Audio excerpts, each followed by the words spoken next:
எல்லாருக்கும் price Lord. இந்த நாள் நம்ம என்ன வார்த்தை தியானிக்க போறோம்னா 2 தீமோத்தி 1ஆம் அதிகாரம் 7ஆம் வசனம் தியானிக்க போறோம்.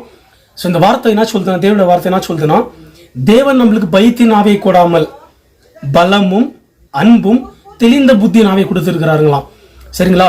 அப்போ தேவன் நம்மளுக்கு இப்போ இயேசு கிறிஸ்துவ நம்ம சொந்த ரட்சகரா ஏற்றுக்கொள்ளும் போது நம்மளுக்கு பை டிஃபால்ட்டா ஹோலி ஸ்பிரிட் கொடுக்கப்படுதுங்க.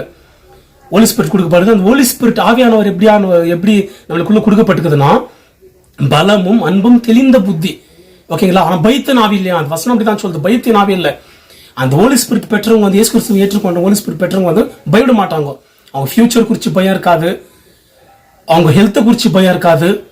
ஓகேங்களா? அன்றாட தேவை குறித்து பயம் இருக்காது. ஸோ அவங்களுக்குள்ள பயன்றது இருக்காதுங்க. ஓகேங்களா? அப்போ பலத்தின் ஆவி, ஓகேவா? பலம், ஒரு ஸ்ட்ரென்த், பலமா இருக்குங்க. ஓகேங்களா? சில பேருக்கு அவங்க வேலைனா அவங்களுக்கு பலம், பின்ஷன் வருதுன்ற ஒரு பலம், என் புள்ளக்கரான்ற அவங்களுக்கு பலம், ஊரில் நிலம் சொத்தெல்லாம் இருக்குதுன்ற ஒரு தனி ஸ்ட்ரென்த் இருக்கும், தெம்பு இருக்கும். ஆனால் தேவன் நம்மளுக்கு பலத்தின் ஆவி. ஓகேவா? எனக்கு என் கூட ஜீசஸ் இருக்கிறாரு, இந்த உலகம் எனக்கு சொந்தம் இல்லடா, ஓகேவா, நான் கண்டிப்பா என் கருத்து கூட இருப்பேன் அப்படின்ற ஒரு தெம்பு இருக்கும் அவங்க கிட்ட, ஒரு தனி பலம் இருக்கும். எப்பவுமே எல்லாரும் நேசிக்கிற ஒரு காரியங்கள் எல்லாம். அப்போ பலத்தின் ஆவியும் அன்பு நாவி, அன்பு நம்மளுக்குள்ள ஊற்றப்பட்டுக்குதுங்க. அன்பு நம்மளுக்குள்ள இருக்கும்போது நம்மளுக்கு விரோதிகளே கிடையாது. நம்மள யாரு காரி தூக்கினாலும் பண்ணலாம் நேசிக்க ஆரம்பிக்கும். ஓகே, நம்மளுக்குள்ள சுயன்றதும் சாக ஆரம்பிக்கும். ஓகேங்களா?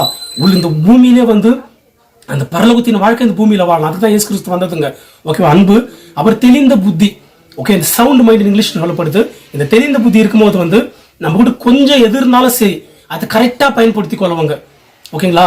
அந்த காரியங்களை எந்த நேரத்தில் எந்த டிசிஷன் எடுக்கணும், நான் என்ன காரியத்தை பண்ணணும், என் ஃபேமிலி எப்படி நடத்தணும், என் புள்ளி எப்படி வளர்க்கணுன்றதுக்கு இது மாதிரி ஏகப்பட்ட காரியங்களை இந்த தெளிந்த புத்தி, சவுண்ட் மைண்ட்.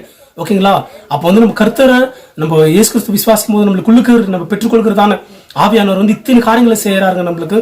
ஓகேங்களா? பலமும் அன்பும் தெளிந்த புத்தி, இத்தனை காரியங்கள் இருக்கும் போது கட்டாயம் நம்ம பல காரியங்களை நம்ம சாதிக்கலாங்க. இந்த பூமியில சந்தோஷமா சமாதானமும் ஒரு குட்டி பரலோகத்தை அனுபவிக்கலாம். எல்லாருக்கும் தேங்க்யூ.